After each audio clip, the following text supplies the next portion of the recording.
Hello. Standing in front of the glass case, Mike looked at every gun. The glass case was 4 cabinets pushed together, end to end, well lit, with at least 100 handguns inside. At the far left end were the 22S target pistols, 6-round revolvers, and clip-fed guns. One had a barrel less than 2 inches long and one had a barrel a foot long. Mike thought about the damage that tiny piece of lead could do. He moved to his right. 3 .25 caliber shiny guns, all in a row. 1 chrome, 1 stainless steel, and 1 blue. All 3 small enough to be carried in a pocket. All 3 used a clip and held 5 rounds. His evaluation was that the 25 couldn't do the damage he wanted unless it was very close to the target. He stepped to his right. He looked at the 32s and then the 38S. At the 38s, he thought he was finally at some guns that would and could do what he wanted. He remembered that police used to carry 38S. They must be good at killing if that was the intent. 15 different 9mm pistols were displayed next. Revolvers and clip-fed, and even a single shot. Bigger than the 38S, harder to conceal. On a lower shelf, holsters. Brown leather waist holsters and both brown and black shoulder holsters. The stopping power was implied in the size and shape of these weapons. Some were chrome, most were blue, and 2 were black, flat black. The last time Mike had fired a gun was when he was in the Air Force station to Germany. In the last month, he had spent some time reading and getting familiar with him again. Mike stopped. He glanced to his right and saw the dirty, hairy, long-barreled .44 Magnum, a .357 Magnum, and an old West-style .40 caliber 6 gun. These would be for show, intimidation, not for getting the job done. 9mm was what he wanted. 10 minutes later, he was back in the Lexus. The gun would be able to be picked up on Friday. He had paid with a credit card. It had the same name on it as the driver's license he had shown. They had cost him $200 from a man in East L.A. The 9mm was $850, but he would never get the bill. The guy whose name and address were on the license would get the bill after. The rented Lexus took him to a Hilton downtown. He registered and used a different credit card in name. He asked for and got room 921. He was more interested in the people with reservations in room 821 in the other Hilton town the next day. As he approached the door to 921, he pulled on some latex gloves. Inside the room, he was careful not to leave any fingerprints. He knew from watching CSI on television that he would leave at the feel skin cells in the room. He also knew his DNA was on them. He believed it didn't matter. He rested for a while in the room and then went downstairs for dinner. He had a 4-day growth of beard and 2 rubber devices tucked into his cheeks to help modify how his face looked. His hair was a little longer than his usual businessman's haircut, and it was much grayer. At dinner, he watched most of a basketball game he didn't care about, and then went to a house phone and called room 821.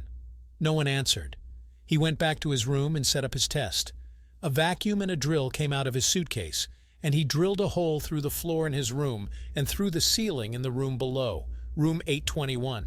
The hole was small, 9mm to be exact. He had positioned the hole based on the floor plan of the room he was in, and believing the room below would be the same. When he looked through the hole with the tiny video camera, he saw that the room was exactly as he figured. The hole was right where he wanted it to be, 12 inches back from the edge of the sink in the bathroom. Anyone standing at the sink would be right under the hole. The minuscule amount of dust that fell when he drilled the hole landed on the rug, and if his timing was good, would be thrown away by the room cleaning woman hours before the room was used again. He shut off the light in the bathroom and left the camera on. On the monitor, he could watch the bathroom below, and he would not be seen. He had a motion sensor on the monitor, and when someone downstairs entered the bathroom, a red light flashed in the bathroom above. Mike went quietly into his bathroom and watched. The man standing at the sink shaved and brushed his teeth. A woman came in and kissed the man. Both were naked. They were in front of the sink for 3.5 minutes. Plenty of time, Mike thought. He shut off the camera and went to bed. In the bed, he thought about his brother and Monica. They had met in Orlando 3 years before at a convention. Monica was there as a product rep for a company that sold specialized software. Shane, Mike's brother, had met her, and by the time the conference was over, she worked for Shane instead of the software company. A year later, they were married. In the 2 years since she had her breasts done, her face done, and was seen in public hanging on Shane's arm whenever the PR people said it would be good for business. Mike reviewed the events of 2 weekends ago. He had gone to the Law Keen to in Orange County for a business meeting. While he sat in the lobby waiting for his appointment, he noticed Monica enter the hotel. Less than a minute later, Paul, Shane's business partner, walked into the same lobby, and Monica took his arm. She walked with him to the desk, and they registered. Mike watched as they went to the elevators and went up to the 6th floor. Following the business appointment, Mike was given access to the reservations computer system, which had 2 minor problems. While he fixed them, he looked at the reservations for rooms on the 6th floor. Paul Samuels didn't have a room there, but Monica Samuels did. He did a search and found that Monica Samuels had been in the hotel 4 times in 2 months. Jack Samuels had been there twice. Monica and Shane's partner were having an affair. Over the next 10 days, he had found they were meeting in various hotels 2 or 3 times a week. Computers are wonderful when you know how to use them. Mike wondered if he should tell Shane. He had dinner with Shane and touched the subject lightly. There have been a news story about a rich guy whose wife was sleeping around. When the guy found out, he divorced her but lost millions in the settlement. Shane said he wouldn't want a divorce from a bitch like that. He'd want her dead. Mike didn't tell Shane what he knew. He finally fell asleep, slept well, and was up before 9 the next day. He packed and covered his activities before he left the hotel for the day. He spread a small packet of powder in the room. Skin cells from at least 20 different people. He dropped 10 sets of small hairs in the room as well. Amazing the things one can gather from discarded vacuum bags from a medical building or 3. When Mike was in the elevator, he took the gloves off and pocketed them. He returned the Lexus later that day at the airport. He slept part of that night in Terminal 1 Southwest and the rest of the night in Terminal 7 United. He changed clothes and bathrooms in both terminals. On Friday, he rented a car and went back to the gun shop and picked up the 9mm purchased with the credit card of Jack Williams of Canoga Park. The gun shop was 80 miles from the Hilton. He checked into the Hilton, room 921, early. He knew the rooms on the 8th floor were cleaned during the 1 o'clock hour every day. The crew doing the 9th floor was done at noon. He checked in, and as soon as he was in the room, drilled the hole just like the test hole he had done the day before. An hour later, he watched the maid collect the rugs and wash down all the surfaces where dust might have landed. He smiled. He positioned himself in the hotel lobby where he could see the registration desk and not easily be seen. He was behind some plants and using a video camera and the plant pot hooked to his laptop to monitor the desk. He also had a spreadsheet on the computer in case someone looked. At 5:10, he watched as his brother's business partner and his brother's wife checked in. She was holding his arm like she was his trophy wife. Together, they had one small suitcase. After they got into the elevator, Mike packed up the laptop and went to his room. He called his brother's office. Naturally, he answered. Shane Mitchell. Hi, Shane. Hey, what's going? I'm going out of town for a while. I have a chance to do some consulting in Chicago for a week, and I'm leaving in about half an hour. I'll call you when I get settled. How are things with you? Not so hot? I don't have any proof, but I think Monica is cheating. Any idea with who? Not a clue. It's just a suspicion right now. Where is she? Some charity thing down in Orange County. And what will you be doing tonight? I've got an all-nighter here with my tax people. We'll have dinner delivered and work all night. Mike paused. Hey, about Monica. Call Pete. He's a PI. He can check her out and you'll know what's what.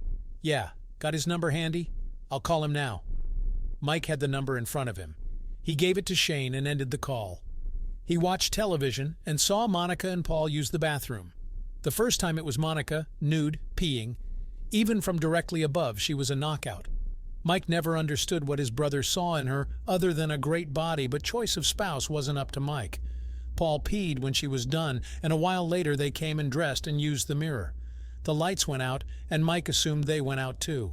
Mike turned on the motion sensor and went back to watching television. Mike's personal car was parked in the visitor's lot at the hotel. He carried all his extra gear down to the car and stashed it in the trunk. Back in the room, he dusted with epithelial skin cells and hair. wiped anything he might have touched even though he wore gloves the whole time. All he had to carry was the video camera and the computer case for the laptop. Inside the carrying case was an empty laptop case, with just enough room inside for the 9mm. He would be leaving a square piece of thick plastic that he would use to capture all the GSR from the shot. GSR, he learned from television, is gunshot residue. The light flashed. Mike went into the bathroom and prepared the weapon. He watched the monitor and saw Monica, nude, come into the bathroom. She stood at the sink and looked into the mirror. A few seconds passed, and Paul stepped up behind her, wrapped her in his arms, and held her. Monica turned to face Paul, and Mike watched as she came closer to him. Her arms went around his neck, and they kissed. Mike pulled the camera from the hole and replaced it with the gun. He made sure the GSR wouldn't get on him, and then he pulled the trigger twice quickly. The sound was deafening. Mike resisted the urge to look. He packed everything as quickly as he could and walked out into the hallway. He saw no one until he got to the elevator. The first one to stop was going down and was coming from the top-floor nightclub. Mike joined the crowd and at the ground floor walked out with the crowd. 10 minutes later, he was on the road. In the late morning, he heard on the radio that millionaire businessman Paul Samuels had been killed and his companion was in serious condition in a hospital in Orange County, California. Mike called his brother on a cell. "Shane, I just heard on the news that Paul Samuels was killed. Is that your Paul Samuels?" "Yes." His voice was flat, empty. "The radio said he was killed and his companion was in serious condition. Is it anyone we know?" "It was Monica." "Monica." "Yes, Monica. They were screwing in the hotel bathroom and someone shot them. The police think it was a pro. I'm coming back. I'll be back in LA tonight." "Damn. I'm sorry, Shane. Is she going to live?" "I don't know. I haven't gone to the hospital yet. If you do, don't drive yourself. This is too emotional a time to do that. Damn. Let me get back. I'll be there as fast as I can without getting arrested for flying low." "Yeah." He hung up. Like left the hotel in the night, he had a quarter tank of gas. He filled up in Barstow and paid with his credit card.